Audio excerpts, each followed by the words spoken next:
to the US now, and Donald Trump will become the 47th President of the United States and serve a second term.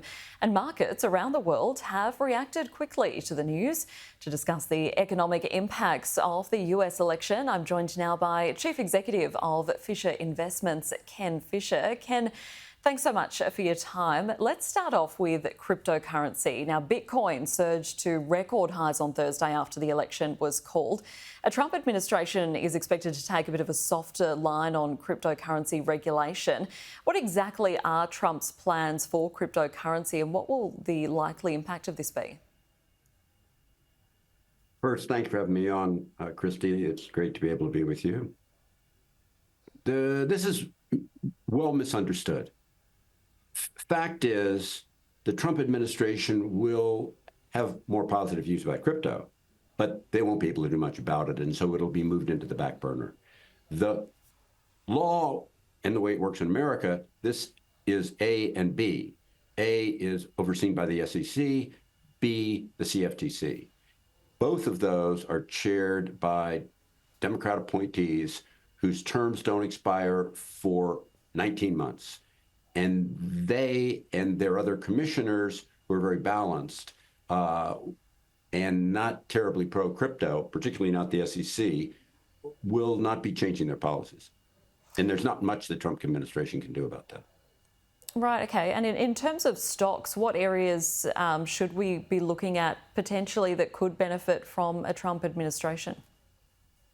So let me make 2 points about that. And it's normal now to think about that, but I'm just going to tell you that categories that are seen as Trump benefiting between the election and the end of the year tend to then actually do badly in the inaugural year. And you could see that, and this is not just a function of President Trump, this is a normal function of presidential elections. People see the president, they make speculation about what will do well, they get hopes up, but the president can never do as much as some people hope and other people fear. And those things they get most hopeful about in the election year, they find out in the inaugural year can't do as much, and then there's disappointment. So the categories that would move would include things like banks, because Trump's pro lowering rates. They'd be industrials, all of the basic industries. And that's what's doing well now. That's what did well today.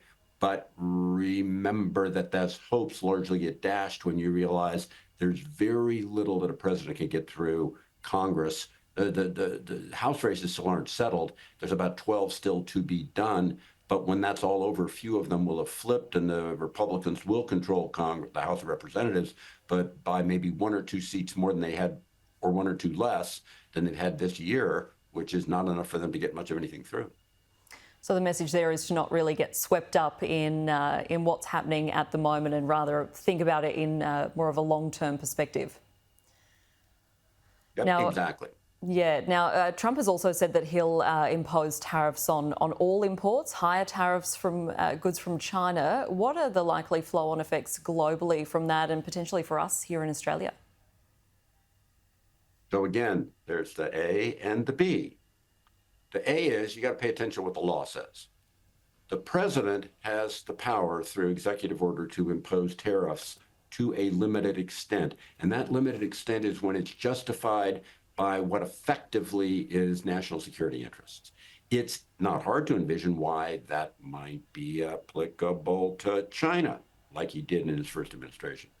The fact is, it gets a lot tougher to say that applies to Australia.